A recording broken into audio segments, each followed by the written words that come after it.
Assalamualaikum and hi everyone. I'm Madam Yusnaliza. Welcome to Chapter 4 of the Conceptual Framework for Financial Reporting. And Chapter 4 will discuss the elements of financial statements. Let's start.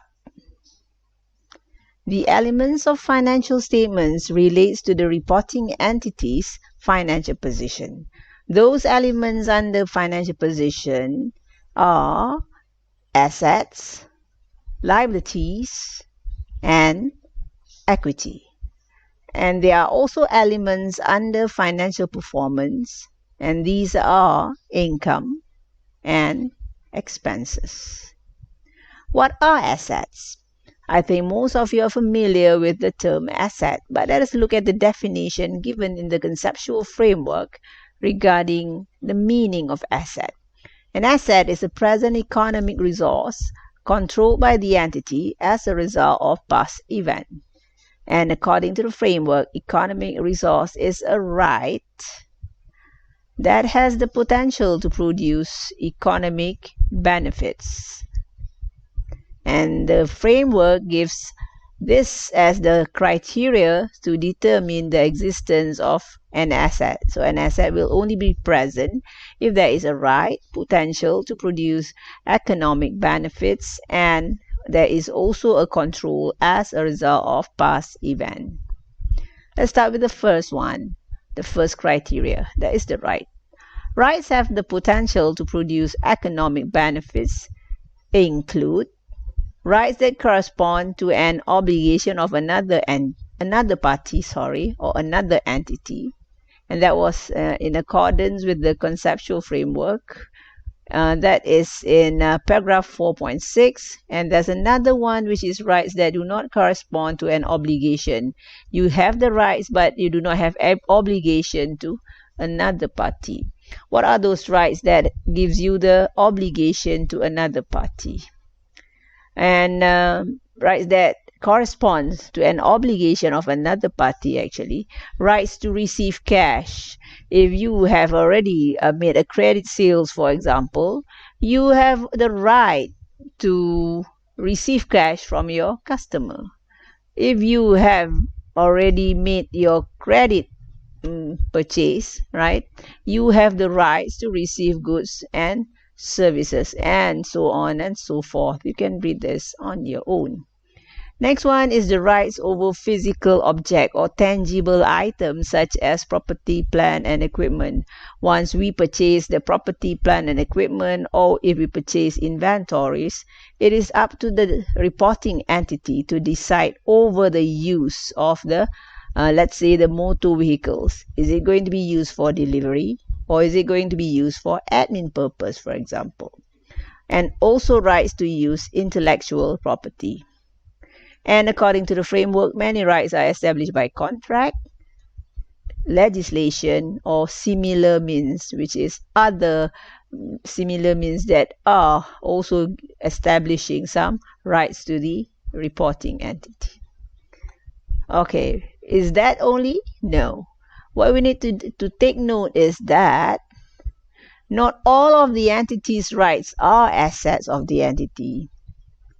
According to the conceptual framework, to be assets of the entity, right must both have the potential to produce for the entity economic benefits beyond the economic benefits available to all other parties. And it should also be controlled by the entity. So you have to make sure that the rights will produce economic benefits and it is also under your control. Entity cannot have a right to obtain economic benefits from itself. For example, in the case of, let's say we are talking about where we issue shares to our own company. Next. In principle, an entity's right is a separate asset. And according to the framework, for accounting purposes, rights are often treated as a single unit of account that is a single asset. And conceptually, economic resource is a set of rights and they are not the physical object. To describe this set of rights as physical object will also often provide a faithful representation, which is the fundamental characteristic of useful financial information. So let's now go to the second criteria, which is the potential to produce economic benefits. In order for the economic benefits to exist or have the potential to be produced, it does not need to be certain, the reporting entity does not need to be certain or even likely that the right will produce the economic benefits with the low probability. At the same time, according to the framework, it is only necessary that the right already exists in at least one circumstance and would produce for the entities economic benefits beyond to those all other parties. According to the framework, even though low probability, it does give the potential to produce economic benefits, it might still affect decision about what are the information to provide about the assets. Next one, if you can see, these are some of the examples of economic benefits, which is the right to receive contractual cash flows over another economic resource. Let's say you have the right to receive cash flows as a result of you sell a car to your customer if that is your ordinary course of business. Maybe the rights to exchange economic benefits with another party. And you can see here there are many more examples, so on and so forth. Next, we go to the next or the last control, which is one of the criteria, the third criteria that is needed to see whether or not the asset is in existence. What is actually control? Control, according to the framework, is the present ability of the company reporting entities to direct the use of economic resource and to obtain the economic benefits that may flow from it. So it is the company that have the discretion over the use of economic resource, and they will decide how would be the case that they are going to obtain the economic benefits. That was the first one. The second one, according to the framework, it also exists, control also exists if you can prevent other parties from directing the use of economic resources and from obtaining the economic benefits that may flow from it. So it's you that have the control, it's not other parties, it's the reporting entity, and you can prevent others from directing the use. Remember, there are contracts that can allow you to restrict others from having the benefits of the use of your asset. And these are some example of the control where that is about a right to maybe deploy that economic resource. Control can also exist if you have the ability to enforce legal rights, and can also exist if the future economic benefit must flow to the entity directly or indirectly rather than to another party. And if one party controls an economic resource, no other party will have a control on that, according to the conceptual framework. Now we go to the next part, which is the second element of financial statement, element of financial position, which is liabilities. Liability is a present obligation. What is obligation? Obligation, in simple word, is about duty or responsibility. A present obligation of the entity to transfer economic resource as a result of past events. So present obligation is the key phrase, transfer of economic resource, and that should be as a result of past event. And the criteria to determine the existence of liability, there are three here. The obligation, as I mentioned, obligation refers to duty or responsibility that the entity has no practical ability to avoid. Perhaps because there is a contract or there is a legislation that has enforced the reporting entity to discharge their responsibility. And the second criteria is about the transfer an economic resource to another entity. And the last one, we'll be looking into that, which is the present obligation that exists as a result of past events. So all is start with an obligation. So, and again, obligation similarly to the asset, many obligations are also established by way of contract. So this is just like a direct image of the asset, which is the liabilities, and also legislation as well as other similar means. Let's look at some examples of obligation to transfer an economic resource. According to the conceptual framework, these are some of the examples. You have the obligation to pay cash if you have taken up loan from the bank, or you have the obligation to deliver goods or services if the customer have paid in advance the money, or if there is a contract liability in the case of FAR210, which are on revenue from contract with the customer. And there are many more here. If you can see the last one here, obligation to issue a financial instrument. For example, obligation to issue redeemable preference shares, which is a financial instrument that give the entity the obligation to transfer an economic resources when the redemption should have taken place.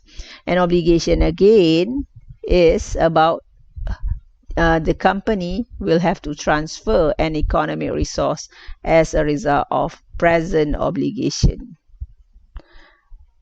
These are the criteria that needs to be satisfied. As I mentioned, it was obligation, and obligation normally arise from contract, legislation, and those are things that are legally enforceable. If those are not available, these can also be from the entity's customary practice, the practice, or maybe some published policies or specific statement. These are normally referred to as constructive obligation in accordance with maybe like FAR137, which is on provision, contingent liabilities, and contingent asset. And the first item here is also give rise to legal obligation. It can either be legal obligation or constructive obligation if you look at in the context of FAR137. Present obligation as a result of past event. This will exist if the entity had already obtained an economic benefits or has taken an action. Let's say you have already obtained the goods that you purchase from your online supplier, right? And let's say the online supplier allows you to take the goods in advance, which does not really happen, right? And you have that obligation because the obligation is that you have already obtained the economic benefits or have taken action. And as a result, you will have to transfer the payment, which is the economic resource that would not otherwise have had to be transferred if there is no present obligation. And to take note for you is that entity has no present obligation if it has not yet satisfied criteria 1. So if there is no contract, no legislation, or whatever published policies that you have agreed in terms of legally enforceable, right? So there is no present obligation as a result of past event. So there is the case here is for you to take note. The past event only takes place when you have an obligation. And the third one is the transfer of an economic resource. If before this we have the potential to produce economic benefits, which is for the asset, and here we need to go and transfer to the third party or to another parties our economic resource. That is telling that the obligation must have potential to require the reporting entity, which is our entity, to transfer economic resource to another party.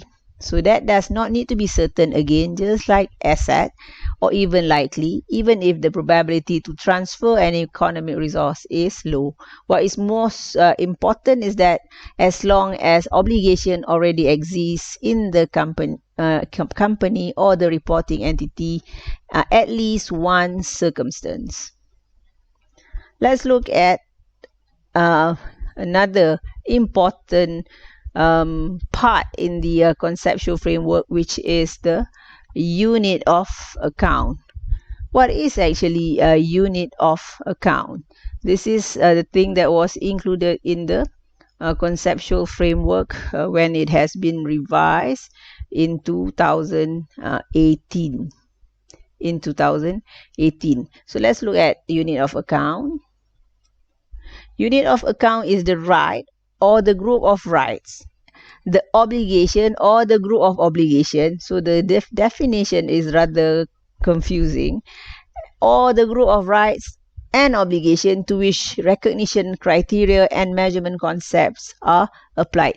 In simple word, unit of account in financial accounting and reporting, it refers to the words used to describe the specific asset and liabilities. For example, you have asset and you have then item that you call inventory, or you have the unit of account that you call property, plant and equipment. There is another unit of account.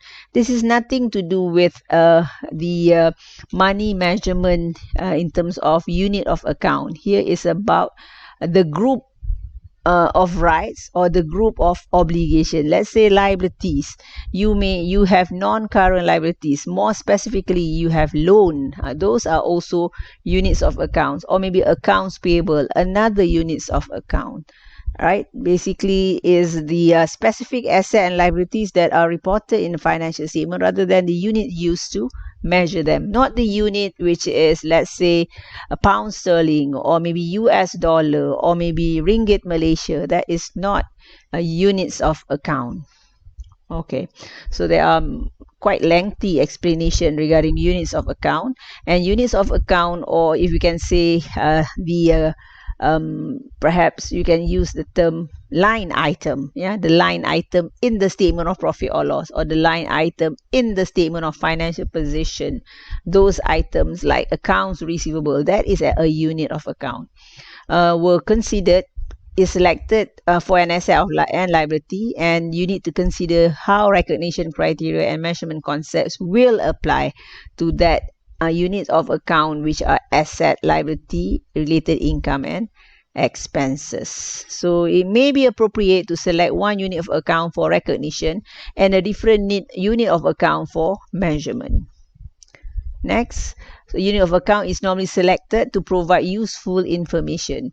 Even if under property, plant and equipment, we still have the detailed item of what are the item under property, plant and equipment. So you may have those like motor vehicles, building, lands, and so forth, which implies that information provided should be providing information which are useful, regardless those are asset, liabilities, or maybe income and expenses, as well as they must be relevant. And the information provided about asset and liabilities must faithfully represent. So the unit of account also must strive to achieve the fundamental qualitative characteristic of relevant and faithful representation. Another item or another discussion that was included in chapter 4 of the conceptual framework is the executory contract. What is this term which use the term executory contract? It is a contract or a portion of contract that is equally unperformed, where neither party has fulfilled any of its obligation. So maybe none of them fulfill any of the obligation, or both parties have partially fulfilled their obligation to an equal extent. So to give a simple example, this normally happen in the case of leases or contracts for sale of goods, where you have you as a reporting entity have not yet delivered the good as a seller, and your customer or the other party as a buyer also has not paid any amount that relates to the sale of goods, because the goods have not been delivered and also the payment also has not been received. And this is an example of executory contracts. And that establish what you call a combined right and obligation to exchange economic resource. So perhaps when the customer receive the goods, then only maybe part of the good, then they will make some partial payment. If let's say there are 100 units of good, if they receive half of it, half of the payment will be delivered. Perhaps that was in the contract. So the combined contract obligation constitute a single asset or a liability, and thus the contract is a single unit of account, which is actually if you relate to the case of credit sale just now, there was no credit sale actually. It was just a case of you have not delivered the item, but somehow there has been an agreement already, right, that you will deliver and your customer will be making payment. And you can go through this, the rest you can try and read it on your own, but the most important thing is that entities have to perform first, or maybe the other party also needs to perform first. It depends on who perform, and if it is equally unperformed or neither party has fulfilled any obligation or have just partially fulfilled, this is what you relate to this type of contract. The next one is equity, which is the element of financial performance. Equity is very familiar. You have come across this. Equity is the residual interest in the assets of the entity after deducting all its liabilities. Actually, this relates to the accounting equation, yeah, where asset equal liability plus owner equity. So equity is the whatever left over to the company when you subtract the liabilities from the asset. And according to the framework, this can be established again by contract, by legislation, and similar mean. And there are different classes of liability, that like ordinary shares, preference shares, and also whatever that may confer their holder different rights, such as dividends, which is also an equity distribution. The recognition and classification of equity depend as well on legal or regulatory or statutory or other requirements, perhaps accounting standards requirement, which is the financial reporting standards that may affect the way liability, the equity are being classified, perhaps as a particular components of equity, such as share capital, or maybe as capital reserve, or as retained profit or retained earnings. The last two items under element of financial performance is income and expenses. So income, what is income?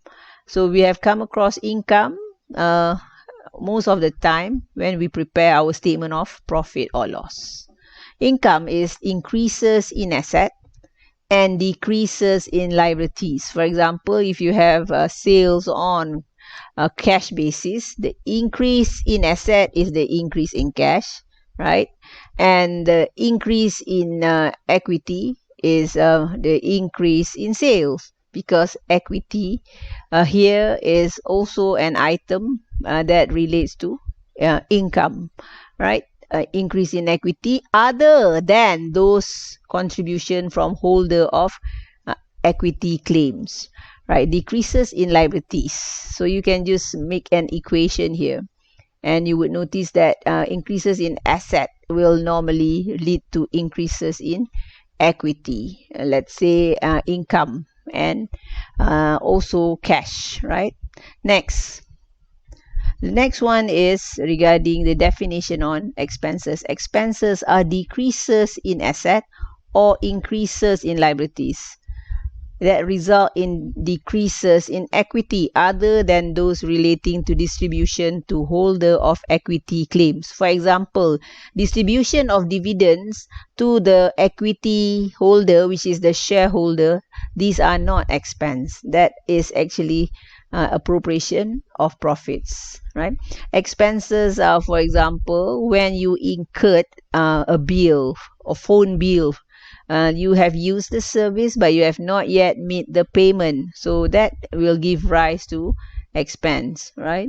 Or maybe there is also an expense that relates to liabilities. Let's say you are being sued by the customer and your company is in the opinion that you will be held liable, so that is give rise to liabilities as well. So therefore you also need to provide an increase in the liabilities, and as well as also if that happen, there will be a decrease in the equity. Next is the conclusion for this is actually the elements of financial performance. And remember, elements of financial performance are only relating to income and expenses. And these are the summary that I've taken from the conceptual framework 4.1, which is the paragraph, which sum up or summarize the elements of financial statement in chapter 4 with the definition together with linking to the item discussed in chapter 1 of the conceptual framework relating to economic resource, claims, changes in economic resource, and claims, as I earlier mentioned. With that, I thank you for watching. Magnificent, you have got it made. And this is the end of chapter 4. Thank you for watching. Thank you for your attention. I see you when I will see you. Till then, Assalamualaikum and bye-bye.